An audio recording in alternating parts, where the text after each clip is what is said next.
Near the northwest corner of the Segmentum Solar, among the bits and bobs left of the planet Cadia, lies a section of the galaxy known as the Moebian Domain. To the Imperium of Man, the Moebian Domain is a loyal sector, notable for its hand in manufacturing sturdy metals, most of which are weaved into Lehman Russ battle tanks.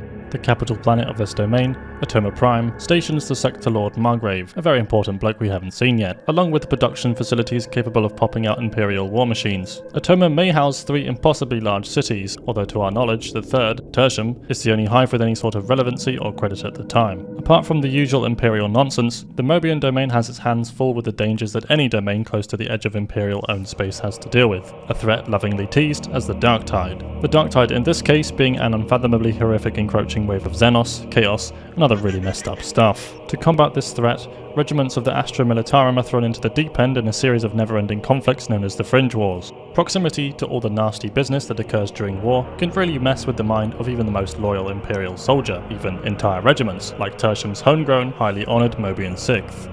The Moebian 6th were a celebrated branch of Tertium's Imperial Tithe, well known amongst the citizens of the city, although their many victories and defeats remain a mystery to the average population. It's kind of funny reading Dan Abnett's blog on the Moebian 6th, and the horrors that twisted the skilled heroes of the regiment, when the version you fight in-game comes in the form of a lunatic screaming about blasting time. But that's not the point. The point is that they were eventually recalled from the Fringe by Lord Margrave to combat a mysterious blight in Tertium's infrastructure. Unknown to the silly Lord Moebian, the 6th were already corrupted by their encounter with chaos, working with the new enemies of Atoma instead of destroying them. Where does that leave Tertium? Well, it's still a humongous hive city with functioning manufactorums. In fact, the vast majority of city residents wouldn't know squat about the invasion until a plague ogre burst into their living room. Before the in-game events of Darktide, it's discovered that the main issue troubling Tertium is the mass conversion of the lower hive into chaos-aligned nutcases. Although the Imperium couldn't give a tinker's fig about all the poor people fallen ill to Chaos Plague, those tanks aren't going to build themselves. Thus, a mysterious Inquisitor named Grendel is employed to investigate, aka a very important bloke we haven't seen yet. You get used to it. Grendel's recon squads and spies find a little more than they bargained for, and it becomes clear that without immediate action, Tertium is likely to fall into the bowels of a full-blown chaos incursion. A question that might pop up in your mind might be something like, so if the Darktide is all the way over here, then why is the game called Darktide if it's set on Tertium? A simple answer is that we are just fighting a dark tide of enemies. A longer, more poetic version is that the Moebian 6th have become the Darktide itself, bringing it back to their origin, and now, quite literally, we have the Darktide at home. It's present in their ideals, it's present in the alliance they have fostered with the cult of Nurgle. To the unfortunate, war-beaten soldiers of the 6th, it's now present in their souls. We, the players, must part these poor, gimp suit-wearing, wacky voice-lined maniacs from the essence of Nurgle, in the only way the Imperium knows how. Beat the crap out of every single one. Which brings us quite nicely to the events of the game itself. You begin as a prisoner on the Imperial prison transport, the Tancred Bastion. Here we see our first appearance of the Explicator Zola, a chimpanzee attack victim and the player character. After a silent pox burst that ambushes the guardsmen, our cell is blown open, leaving us free to wander the ship. There isn't much else to say about the tutorial. You find the downtrodden Zola, fight off a small horde, and escape. When you reach the main base of operations, a rogue trader-owned vessel that goes by the name of the Morning Star, the lovely Zola tells you that she's letting you live, because she's chill like that. But mostly because you are part of an inquisitorial scheme to send highly expendable penal legions down into Tertium to stem the spread of Nurgle shenanigans. As you level from completing various tasks, you meet the ship's inhabitants, who, for the most part, write you off as some random nuisance. You do eventually gain some resemblance of trust in the warband, and are informed by Interrogator Rannick, Grendel's right-hand man, that there is a traitor sneaking about. Following a series of cutscenes in this unflattering prologue plot, the mystery ends without your input, as you are summoned to Rannick's office alongside the traitor so he can show off his fancy revolver skin. At this point, you are promoted to an official asset of the warband. However, this does not make you any less expendable. Even Auric-class operatives are dropped in the muck by the likes of the top Morningstar brass. After the prologue, any surface level story takes a backseat, parallel to the iffy launch of the game, and for a while the most significant story beats we got were through in-mission voice lines, teasing an overarching plot. The early maps also tell a smidgen of environmental storytelling, such as the Chasm Terminus train from one of the prologue cutscenes, Hab Draco's crucified recon squad, or the Enclaven chatter surrounding Tertium's hard-fought history. Most of it precedes inquisitorial concern, but it does serve as fluff for the world building of Atoma. Sooner or later, Archivum Sycorax and Ascension Riser are made available, both of them teasing a similar narrative, that the enemies of Tertium, the Moebians and the cult, are receiving additional support from a third party. This gave credit to a few theories on possible culprits among the noble houses of Atoma, something that I'll give more attention to in the speculation section in this video. Remember the heretic bloke from the prison ship cutscene in the beginning of the game? Surprise! He's a captain of the Moebian 6th, and until the present events in Darktide, he's been the brains of the traitor regiment, leading alongside his 2 lieutenants, the Karnak twins. In the Carnival update, we know that the Moebian traitors have taken residence in the district. The rejects are sent to find some stims, and after confirming their existence, we steal some for ourselves. Warband spies then sniff out potential stim production facilities at the area, so we're sent there again to collect some data where there is evidence of stim production existing before the rise of the cult. What this hints at isn't abundantly clear, since it's not unusual for a hive to have an illegal drug trade circulating the lower or even the higher sections of the city. Before any answers can come to light, Fat Shark drops the Orthus Offensive, a sort of character piece focused on Zola's motivations and a boss fight that exposed many players to the charm of a 7-foot tall cannibal with a power sword. During the build-up, Zola expresses her desperation to learn more about the traitor Captain Wolver by capturing the Karnak twins. Rannick pops into the Vox comms to tell her she's being a bit of an idiot, and she gets put in the naughty corner for a couple of days. As we are already deep inside the trap laid by the Karnak twins, Rannick orders us to smite the twins from the face of Tertium.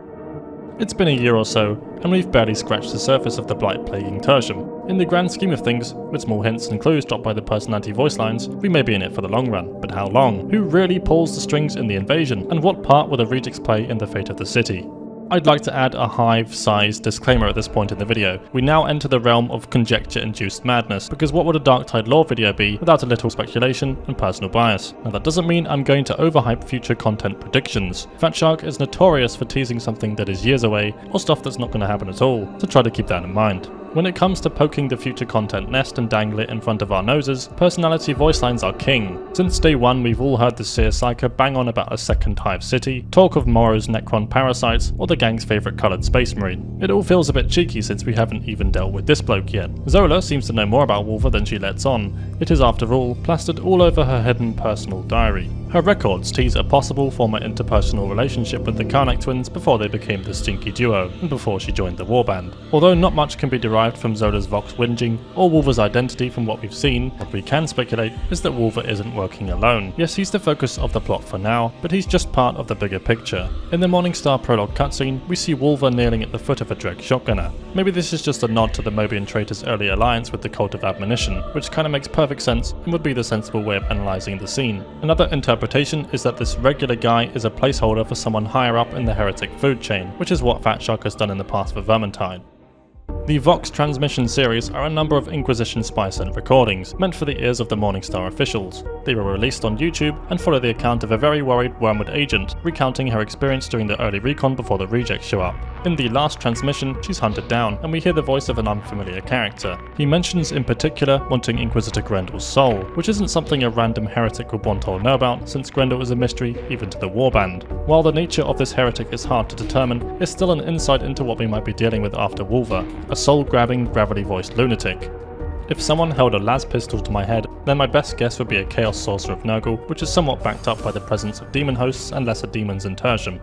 How does a Nurgle worshipping cult even appear in hive cities in the first place? Hive cities are no stranger to disease, death and suffering. They are a highly exploitable breeding ground for the chaotic influence of the gods. We know that the most derelict and deranged areas of the hive, like the Carnival district, birthed the rise of heresy, or at very least were complacent in its growth. The crackdown on these districts is borderline impossible for hive authorities, and as a result, if a chaos cult plays its cards right, it can stay hidden for an incredibly long amount of time. From various player Psyker voice lines, we can surmise that the Nurgle infection has been present on Atoma for longer than expected. Its newfound strength, though, is the result of new influences. The culprit of this third-party support has already been theorized by members of the community, with good reasoning. The Moebian Sector Lord Margrave takes residency on Atoma Prime, ruling over the domain with cold efficiency. Being a major arsewipe isn't the only reason rival parties would plot the downfall of the Sector Lord, though. Tertium history accounts for a generational rivalry between two noble houses, that of the Margraves and that of House Barquette. Despite evidence pasted on store-bought cosmetics that members of the Barquette nobility actively fight against hive corruption, it isn't uncommon for the politicians in 40k to turn to heresy. In fact, it's quite an occurring theme. My personal belief is that the politics of Tertium are similar to that of the plot of Dishonored. In the game Dishonored, a Lord Spymaster Burrows introduces a foreign plague to the poorest areas in the city. After the plague appears too much to handle, the politicians of the city would open up to new leadership. Burrows would then fill the power vacuum with himself and his co-conspirators. Despite his harsher, more pragmatic attempts to stem the spread, it proved to be far more resilient than initially theorized. Obviously, such a dangerous political ploy can bite you in the ass, and sounds like a very roundabout way to gain power in the long run, but it's the exact kind of thing a corrupt politician gargling the juices of Nurgle would do. If it all sounds a bit far-fetched, I wouldn't blame you at all, although, based from all the backstory of Tertium nobility from Fatshark, it's the best theory we have. What is for certain is that the third party supporting the heretics has high-level clearance, even up to Spireside, suggesting that Tertium politics is buggered all the way to the top. I'm not saying we'll personally be assailing the mansions of Spireside nobility in the future, we'll remain a small part in Grendel's scheme to upturn the perpetrators. Gene stealers are a common theory on upcoming content, and the connection between Tertium's lost sister city. Gene stealers have been mentioned by their characters, by launch promotional interviews, and yet, as Darktide's most popular future faction theory, have practically zero evidence towards an actual appearance. Characters mentioning rumours about Morrow, or their own personal encounters with the bugs on other planets, doesn't point to a new faction for Darktide. The single instance I can think of is Wormwood mentioning inhuman chanting in the lower hive. The existence of gene stealers is more of an educated guess as to why the sister city of Tertium's occupants still live. If the city isn't lost, but the veil of heavy imperial censorship still remains, of course it would raise the suspicion amongst those who can sense the living. Grendel's absence on the Morningstar could also be explained by an uprising in another city on Atoma, if the fight there had more ominous implications for Atoma's future than a dainty cult on Tertium. When it comes to factions on Tertium, there is another, more likely appearance, as there are quite a few references to Xenos activity on Tertium already.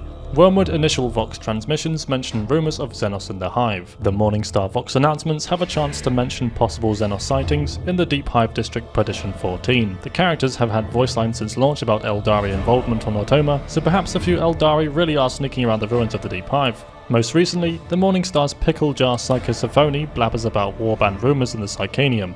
Concerning Xenos, she mentions the sword in the crescent, beneath a shifting cloak. Warhammer fans who don't have to Google what the hell that means would know that this is a direct reference to the Eldari craft world of Alatok. Another clue is that the Alatok agents prefer stealth over direct combat. The chances of us actually seeing Eldar in-game are beyond slim. My best bet is that we eventually explore the Deep Hive on a mission for Grendel and find evidence of their presence. If you want to go really crazy with it, we do have the means to create an alliance with them in the form of our Inquisitor and the Ship Mistress. While Ship Mistress Brahm's leaked hub interaction voice lines don't give anything away, the rumours surrounding her do. She's a rogue trader, a very important person we haven't met yet. You get the picture. She's one of the only people in the Imperium who could make deals with Xenos without having her head blown off.